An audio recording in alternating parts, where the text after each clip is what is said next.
Hey, how's it going? Okay, now I'm going to talk about the horror of Dolores Roach, which is on Prime Video. It is a horror comedy, a dark comedy, and here, I'll read you the description. When Dolores Roach is released after an unjust prison sentence, she reunites with an old amigo. Oh, sorry, I have a I have a Spanish learning program on my computer, so I'm just going to read it like it says. Until when Dolores Roach is released after an unjust prison sentence, she reunites with an old amigo who lets her work with a masseuse, who lets her work as a masseuse. And like an actual shoulder rubbing one, not the other kind which comes up many times in the show, but I'll get back to that. When the promise of her newfound stability is threatened, Dolores is driven to shocking extremes to survive. Okay, first of all, Dolores Roach, I'm just gonna say, is kind of a regular looking woman, like not a she's not unattractive, but she's a little bit heavy, a little bit thick, and she doesn't like gussy herself up much, by which I mean like makeup and clothing and all of that. Of course, she did just get out of prison, but I can sort of relate to that because I also do without a lot of the gussying up, particularly the makeup. So, I already was like, I kind of like this girl. And then the unjustness of her prison sentence, spoilage about to happen, is that she like takes the rap for someone who she has a completely wrong perception of. And this is a person that she's been in a relationship with that she completely has misunderstood and missed a whole lot of the subtext of what was going on.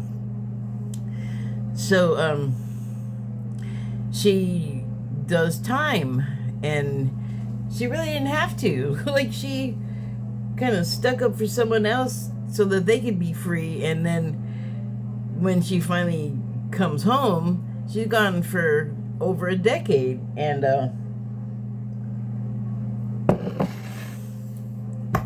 she's from Brooklyn. I believe it's Brooklyn. It was a borough of New York, in case that's wrong. And while she's been gone, the area has been gentrified, which means the area she's come back to looks nothing like the one she left. It's no longer her home, except for one place. And it is the place where her friend lives, has always lived with his dad. They have a business there, an empanada shop. And she sees it, and she's been dreaming of this food, by the way. I'm sure she's been dreaming as a prisoner of all kinds of food that's from outside of the prison. And she goes in there, and she's welcomed by the guy. And the problem is that she is alone in the world, except for this person that she thought was by her side and had her back, and that she like did this time for, like that she did like a pretty big solid for this guy. And he turned out to be, a user and a liar. And yeah, so she has nowhere to go. She's scared to death because they kick you out. They give you a ticket and a little bit of money, and it's just enough to basically get, like, prisons are not in the middle of cities. Jails are, but then once you have been convicted of something, they stick you in a bus and send you off somewhere. And so, you make your way back to the city, and it's like it's not like inflation rates money. It's not, it's like an afterthought. It really, you're lucky you get it. So that's my perception. And so, you know, parents are gone.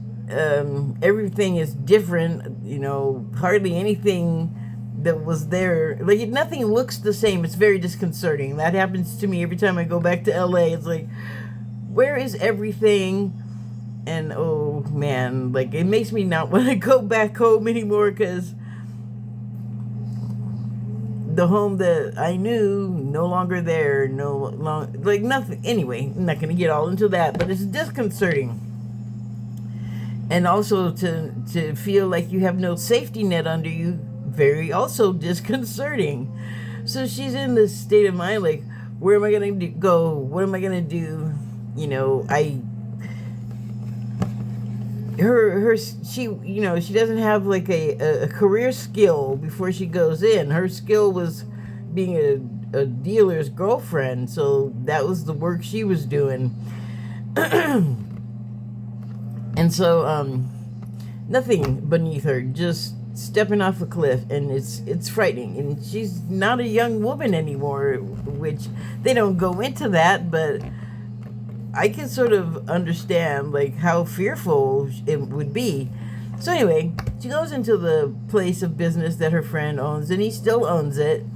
And he says, "Oh, no, you can come stay with me, like, just for free. You know, you're my friend. I love you. I'm so happy to see you." And, you know, this guy pampers her and is so good to her. So I'm just gonna interject here with a bit of reality. The gentleman, okay, first of all, the woman that plays Dolores Roach her name is Justina Machado. And I'd never heard of her before. She's unfamiliar to me. She's great though. And then the friend his name is Alejandro Hernandez, and he was in New Amsterdam. And hold on. He played Casey, the nurse.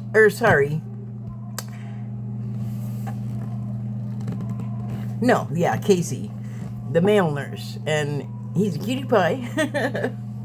And so in Dolores, he is he's different from the character in New Amsterdam, that's for sure.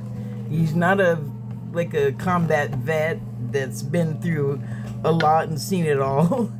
Although you do find that he's been through a lot and has seen some stuff, especially in the events to leading up to where you find out his personal stuff, which I'm not gonna spoil for you because, oh my god, it's too good and it's too crazy. So it seems like everything's just going kind of normal, and there have been there's drug dealer talk, already, and then drug dealers come on the scene. But she wants to do well, Dolores. She wants to be a good person, and she wants to improve herself and find a way to lift up her reality so that she can. It's great that she has a place to stay with this guy, but it's not ideal, she finds out after a while. And so that's kind of her mindset at the start. But the thing is for one thing, what happened to her is working on her mind. And she cannot find this person when she is released that she went to jail for. She thinks he's dead. Some people think he's alive. Some people think he's dead. And then she finds out that the situation was not what she thought it was with this person. Like, she thought they were together, and she was deeply in love with this guy. Like, she couldn't wait to get out of prison and go running into his arms, but she neglected to notice that he didn't come visit her when she was in prison. He didn't send her any letters or anything. And she was just in there loving him so hard. And then she comes out, and reality is what gets hard. Like, first she goes home and it's not there. And then she meets other people that are new to the neighborhood, and hold on. In this show, Alejandro Hernandez is named Luis, and so Luis really loves her, and she didn't know, but he loved her all along. And you start to notice that she's not actually that nice of a person, and that's a lot of people, and this guy especially just kind of laughs it off, and he's very lighthearted, and he's kind of simple in a way, but he's not, though. I mean, he's obviously got like regular intelligence. He's been able to maintain a business and run it, and because it was his father's, and his father passed while she was in prison, Dolores. So he can keep stuff together. He's just there's something about his mind that's a little bit not there. I don't know how else to describe it.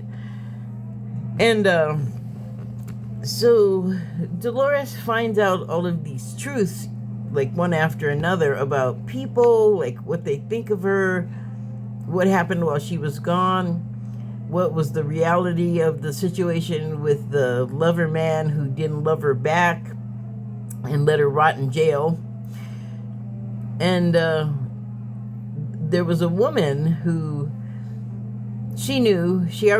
Dolores knew her, she already didn't like her, and then the woman deliberately ruins a job for her as a masseuse. Like, she was going to step up in the world, and she was just not going to mention that she was in prison previously, because the place had two owners, and one of them really made a stink about it, because it did get found out by this other woman who caused a lot of the problems and anger issues with Dolores by filling her in on the reality of, this terrible ex of hers that she was so into, who was not. He basically used her for exactly the purpose that landed her in jail. Like, she was a scapegoat.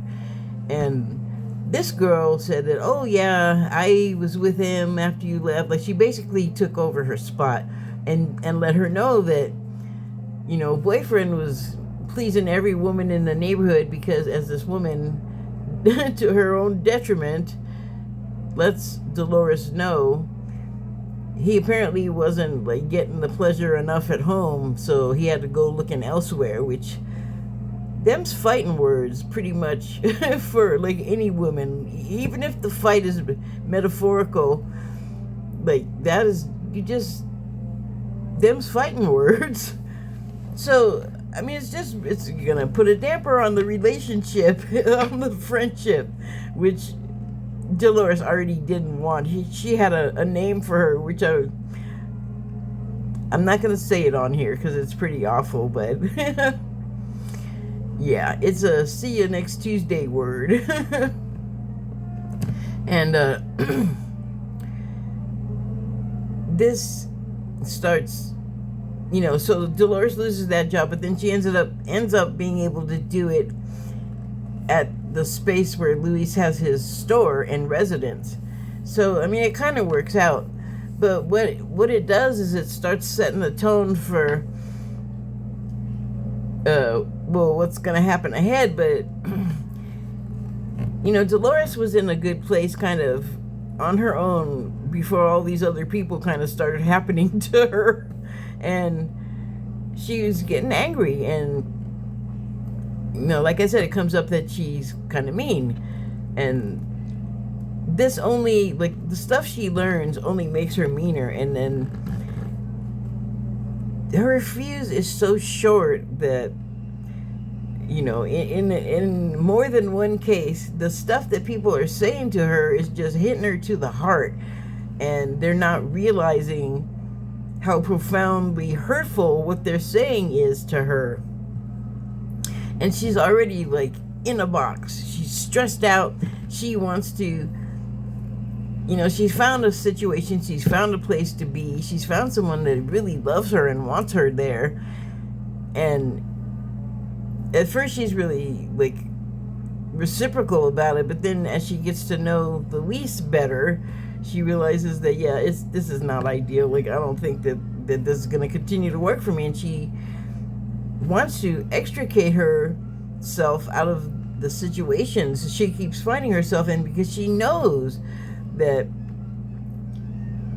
she just needs to be away from there, because people are pissing her off and it's not good. And it just ends up going to all kinds of sick and crazy places, and it's so insane, because even though she's part of the sort of death and destruction in a way, she doesn't want to be. And it's just like people just keep pushing her because she's on the edge, and she's about to, don't push her because she's close to the edge. The crack song, I can't think of the rest of it, but you don't push her, she's close to the edge, and like real close, and she keeps going over the edge like she doesn't mean to, and it's, every time it happens, it's like a moment of stress that just boils up like a geyser she cannot control. And then she's who she is too. She's like, people are just pissing me off, people are stupid, people are inconsiderate. And that really is a lot of it. I mean, I'm not excusing like what happens to her or how she happens to other people, but I'm saying I can kind of understand how she got pushed there. It's like right there in the story. And I love the way they couched. I mean, I'm definitely giving a lot of my perception here, but I'm not like overtaking the story with it. It's everything I'm saying is right there. Like, the script is about, you know, the main plot is about certain things that are horrifying, and that's why it's like a horror comedy. But it has, my gosh, Cyndi Lauper is in it, and she plays a great PI, and she's great to the end. So I recommended it to a movie and show club that I was invited to join on Facebook, and the people that watched the trailer were like, oh my god, what the hell is this? This is crazy. But then they watch it and they're like, yeah, it was really gnarly, but it was good because it's funny, and there's a tragic love story. Mark Maron is in it. Oh, actually, I don't know if it might just be Maron, because that's how I always hear it. Well, anyway, he's in it. They give him a part pretty suited to his, well, I mean, I was going to say personality, which I don't know myself at all, but I've seen and heard some things, and I feel like he definitely accessed that sort of side that he's had that has made him come in conflict with some of his colleagues, let's say. Let's just call it that. And you know, I just wanted Dolores to win so bad, but it just kept going and going and going, and you're like, there's no way this woman is going down. So it was exciting. Actually, and this is kind of typical of the way I watch stuff, if it starts getting too stressful, like if my heart rate starts going up too much, I have to shut it off for a while and go look at something else, because I don't want to have a dang heart attack while I'm watching some fiction show. But I talked about this in another video, I think 2 videos ago, where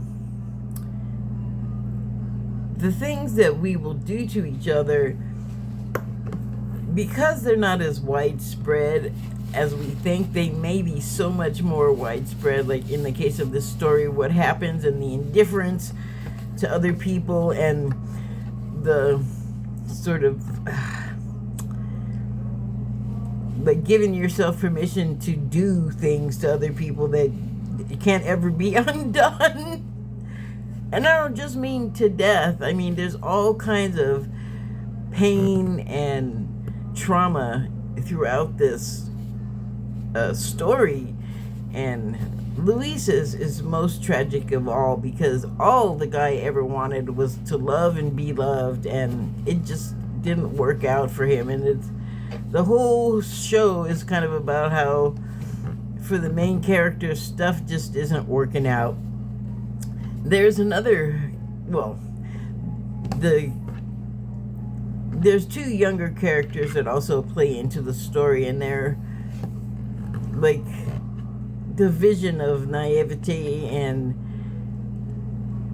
positivity and joy, and then like they're just so crushed because they get sucked into this story that's going on right underneath their noses, like in so many ways, literally right under their noses, like right under your nose.